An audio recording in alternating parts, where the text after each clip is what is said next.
Selamat berjumpa Ibu Bapak dan saudari-saudara yang terkasih.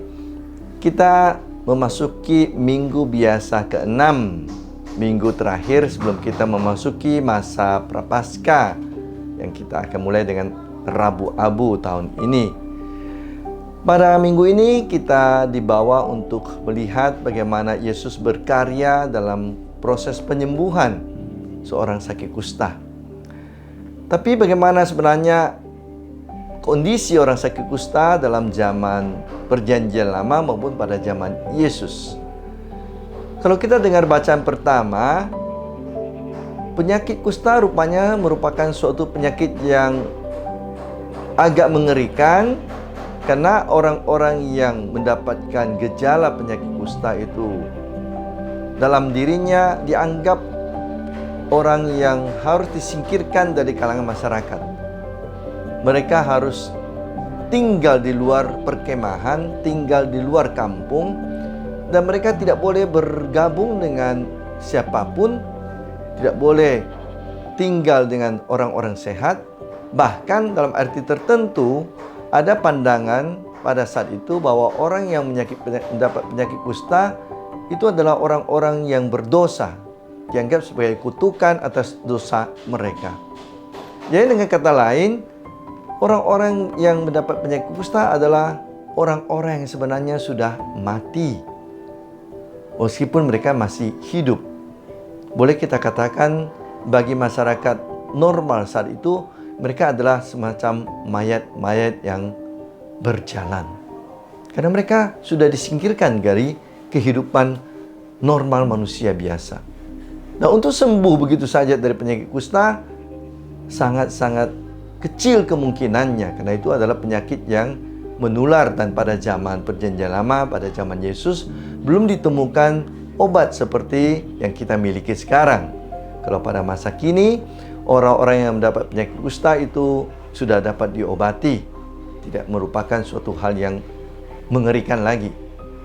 Nah, karena itu saudara-saudari terkasih, ketika Yesus bertemu dengan orang yang berpenyakit kusta, Yesus bertemu dengan suatu kondisi di mana ada kematian dalam kehidupan seseorang. Penyakit yang membuat orang disingkirkan. Dan Yesus dikatakan situ tergerak hatinya oleh iman si penderita kusta tersebut. Karena dikatakan, Tuhan, jika Engkau mau, Engkau dapat menyembuhkan aku. Jadi orang yang tadinya yang dianggap mati itu pun masih mempunyai pengharapan untuk hidup kembali, hidup baru. Dan ia memberanikan diri sebenarnya untuk datang kepada Yesus. Karena seharusnya mereka jauh.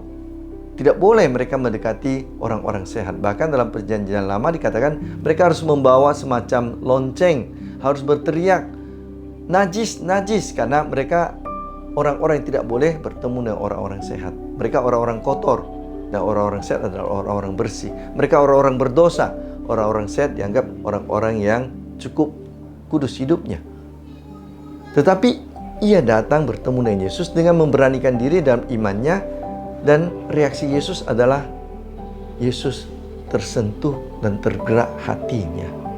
Putra Allah yang kudus, yang mulia, merendahkan dirinya dan menyentuh.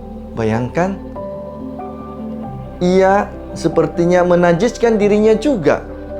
Bukan hanya solidar dalam arti ide, tetapi Yesus juga secara fisik bersedia solidar dengan orang yang dianggap pendosa, orang yang dianggap kotor.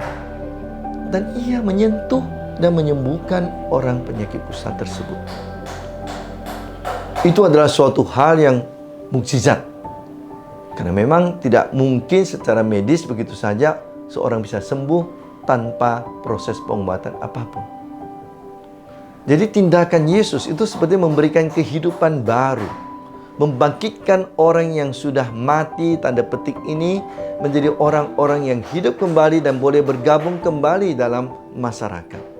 Boleh hidup kembali beraktivitas dengan normal seperti orang-orang lainnya. Jadi Yesus memberi kehidupan kedua kepada si penderita kusta tersebut. Tetapi menarik sekali, kalau seandainya hal itu terjadi pada masa kini, saya yakin bahwa itu akan diviralkan. Wah, entah berapa juta orang akan melihatnya, view dan komentar sekian puluh ribu orang akan muncul. Tetapi apa reaksi Yesus? Yesus mengatakan, pergilah, tapi jangan memberitahukan hal ini kepada siapapun. Jangan memberitahukan hal ini kepada siapapun. Karena bagi Yesus, mukjizat yang dibuatnya, tindakan heran yang dibuatnya bukan untuk memegahkan dirinya, untuk mencari pengaruh, untuk memberikan kepada dirinya ketenaran, tetapi fungsi mukjizat Yesus ialah mewartakan kerajaan Allah memang sudah hadir. Karena itulah misi Yesus. Dan apa kerajaan Allah menurut Yesus? Kerajaan Allah menurut Yesus adalah kehidupan kebersamaan semua manusia. Semua adalah saudara-saudari di hadapan Allah Bapa kita, yang adalah Raja sebagai Bapa untuk kita semua. Dan kita semua adalah semartabat, sejajar, sama berharga. Hidup dalam damai, kasih, dan dalam kerjasama. Inilah kerajaan Allah, pengampunan, kebaikan, persaudaraan, keadilan dan kebenaran. Nah, ketika orang ini disembuhkan, ia digabungkan kembali dalam keluarga manusia, keluarga Allah. Jadi bagi Yesus tidak ada gunanya viral, karena itu akan menghilangkan esensi dari kerajaan Allah yang dimaksudkan oleh Yesus. Karena itu saudara-saudari terkasih, ketika kita juga mempunyai kesempatan untuk membuat hal-hal baik yang mungkin di mata orang itu besar, bukan bagi kita suatu kesempatan untuk mencari pengaruh atau mencari ketenaran atau kepentingan di sana, tapi justru seperti Yesus, kita mau membentuk keluarga Allah, keluarga kerajaan Allah yang baru, di mana orang-orang yang terpuruk kita bangkitkan kembali semangatnya. Mereka yang direndahkan kita angkat kembali dalam martabat yang sama, sehingga orang merasa dihargai, orang merasa dicintai, orang merasa sungguh-sungguh menjadi saudara-saudari, hidup dalam kebenaran dan persaudaraan dalam kedamaian. Inilah fungsi dari kebaikan-kebaikan yang dibuat oleh Yesus, dan inilah juga kegunaan dari kebaikan-kebaikan yang bisa kita jalankan bagi sesama kita. Seandainya kita bisa mengambil jalan Yesus, jalan kerendahan hati, jalan kebaikan, kita akan semakin membantu penyebaran iman, dan orang lain juga akan semakin terbangkitkan imannya untuk datang kepada Yesus, meminta pertolongan dari Tuhan. Tuhan, sembuhkanlah aku dari kesalahanku. Tuhan, sembuhkanlah aku dari dosaku. Dan Yesus dan kita sebagai juga penampilan hidup dari Yesus, tersentuh hatinya, ikut menyembuhkan mereka, mengangkat mereka, dan menggabungkan mereka semua dalam kerajaan Allah. Tuhan memberkati.